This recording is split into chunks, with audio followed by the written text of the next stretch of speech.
సంబంధించి 2 parliamentary constituencies ఉన్నాయి. Hyderabad parliamentary constituency, Secunderabad parliamentary constituency. అది కాకుండా మల్కాజ్గిరి పార్ట్ కొంత మా దగ్గర వస్తుంది. చేవల్ల చాలా కొద్దిగా ఓన్లీ 1 పోలింగ్ లొకేషన్, అవి కొన్ని వస్తాయి.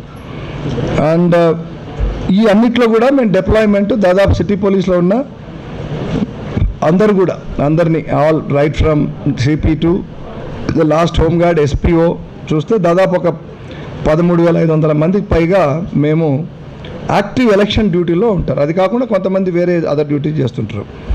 ఇవి కాకుండా central paramilitary forces, CAPF, central armed police forces అంటాము, మనకు 22 కంపెనీస్ ప్రామిస్ చేయబడింది.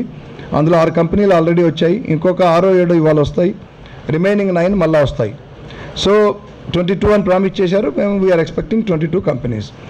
So election commission of India guidelines ప్రకారము ఏవైతే ఈ సిఏపిఎఫ్ ఉన్నాయో, ఆల్ క్రిటికల్ పోలింగ్ స్టేషన్స్ ఏవైతే ఉన్నాయో హైదరాబాద్ సిటీలో లా అండ్ ఆర్డర్ సంబంధించిన క్రిటికల్ పోలీస్ స్టేషన్లు అన్నింటిలో డిప్లాయ్మెంట్ చేయడానికి సిఏపిఎఫ్ అది వాడతాము. కొద్దిగా తక్కువ పడుతుంది, ఎందుకంటే అసెంబ్లీ ఎలక్షన్స్లో 41 కంపెనీలు ఇచ్చారు, కానీ ఇప్పుడు మాత్రం 22 మాత్రమే ఇచ్చారు. అందులో తగ్గితే ఇంకొకటి 2 తగ్గుతామో తెలీదు, బట్ 22 వరకు అయితే ప్రామిస్ అయింది. బట్ మేము మళ్ళీ ఇంకా అడిషనల్ కావాలి, అట్లీస్ట్ అసెంబ్లీ ఎలక్షన్స్లో ఇచ్చినంత ఇస్తే బాగుంటుందని అబ్జర్వర్స్ ద్వారా మనం సెంట్రల్ గవర్నమెంట్ కూడా రిక్వెస్ట్ చేయడం జరిగింది. డీజీపీ గారు కూడా రాశారు అది. సో మళ్ళీ వస్తాయా చూద్దాం. బట్ ఉన్న వాటితో మనం అడ్జస్ట్ చేసుకుంటే ఏవైతే తక్కువ పడుతున్నాయో క్రిటికల్ పోలింగ్ స్టేషన్స్ కవర్ చేయడం సిఏపిఎఫ్ ద్వారా, వాటిని మన తెలంగాణ స్టేట్ స్పెషల్ పోలీస్ లేదా మా సిఏఆర్ ఆర్మ్డ్ రిజర్వ్ ఆర్మ్డ్ పోలీస్తోన అవి కవర్ చేస్తాము. అవి కవర్ చేసిన తర్వాత మిగతా పోలింగ్ స్టేషన్లో election commission of India guideline ప్రకారం ఉన్న బందోబస్తు కాకుండా అక్కడ కూడా మళ్ళీ మీకు ఏఎస్డి అని మీకు కొత్తగా వచ్చింది, మీకు తెలుసు ఈ సంవత్సరం నుంచి, అంటే యాబ్సెంటీసు, షిఫ్టింగ్, డెత్.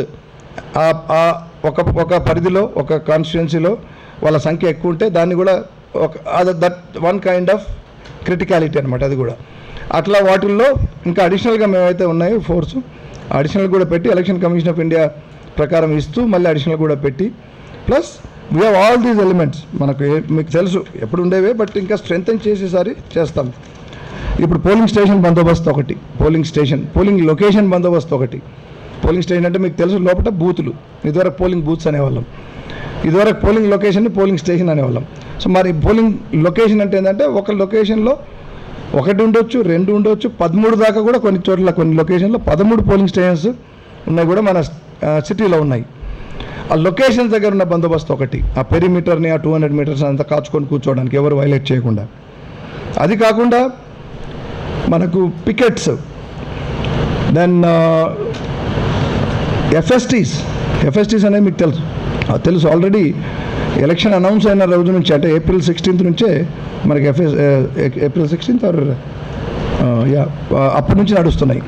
తర్వాత ఎస్ఎస్టీస్, స్టాటిక్ స్పెషల్ టీమ్స్, అవి ఎలక్షన్ నోటిఫికేషన్ వచ్చిన రోజు నుంచి అవి నడుస్తున్నాయి. 16th నోటిఫికేషన్ వచ్చింది మనకు. So announced I think earlier. అది కాకుండా దాన్ని స్టాటిక్ సర్వేలెన్స్ టీమ్ అంటారు, ఎస్ఎస్టీస్. అవి కాకుండా QRTs, quick reaction teams from police, Hyderabad city police, enough number we're giving every police station, law and order police స్టేషన్లో ఒకటి డిప్లాయ్ చేస్తాం. వాళ్ళది ఏంటంటే ఏది జరిగినా ఇమ్మీడియట్గా అక్కడ రీచ్ అయ్యి వెహికల్స్ అవన్నీ కూడా హైర్ చేసేస్తాం వాళ్ళకు. మాకున్న పెట్రోల్ కార్స్, బ్లూ కోల్స్కి అదనంగా అనమాట ఇవన్నీ. తర్వాత క్యూఆర్టీలు 2 ఉంటాయి ఇట్లా ఒక పోలీస్ స్టేషన్, ఒకటి రెగ్యులర్ ఎస్హెచ్ఓ దగ్గర, ఒకటి డిఐ అని ఉంటారు, మీకు తెలుసు, డిఐ లేదా అడిషనల్ ఇన్స్పెక్టర్. వాళ్ళ పరిధిలో 2 క్యూఆర్టీస్ ఉంటాయి, ఏది వచ్చినా ఇమ్మీడియట్గా రెస్పాండ్ కావడానికి. స్పెషల్ స్ట్రైకింగ్ ఫోర్సెస్ ఉంటాయి, ఏసీపీస్, ఏదైతే 28 మంది మనకు డివిజన్లో ఏసీపీస్ ఉన్నారు ఇక్కడ లా అండ్ ఆర్డర్, వాళ్ళందరి దగ్గర కూడా స్పెషల్ స్ట్రైకింగ్ ఫోర్స్ ఉంటాయి. Then you have intelligence collection teams, you have logistics teams.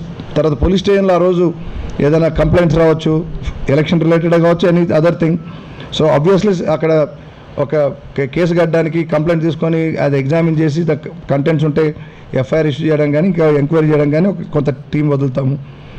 So ఇవన్నీ కాకుండా ఇప్పుడు ఆల్రెడీ మనకు మీకు తెలుసు ఈ 16 డిఆర్సీ సెంటర్స్ అంటారు. Distribution, reception and counting centres. So అందులో స్ట్రాంగ్ రూమ్స్ కూడా ఉంటాయి.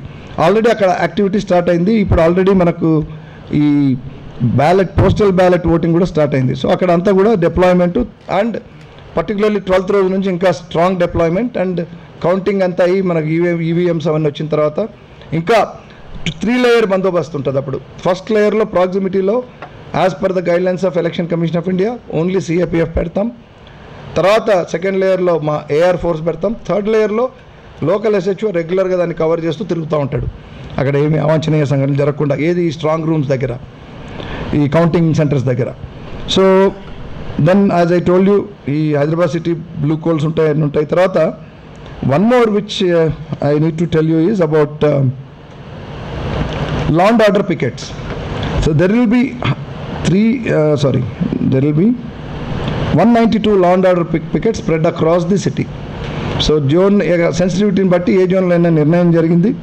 అక్కడ అండర్ 1 SI వాళ్ళు అక్కడ పికెట్లో ఉండి ఎటువంటి అంటువార్డ్ ఇన్సిడెంట్స్, క్రౌడ్స్ కానీ, ఈ ముఖ్యంగా పోలింగ్ స్టేషన్ పరిధిలో హైజీన్ మెయింటైన్ చేయడానికి ఆ sterilisation of polling station. So వాటికి కొంత దూరంలో ఈ పికెట్స్ ఉంటాయి.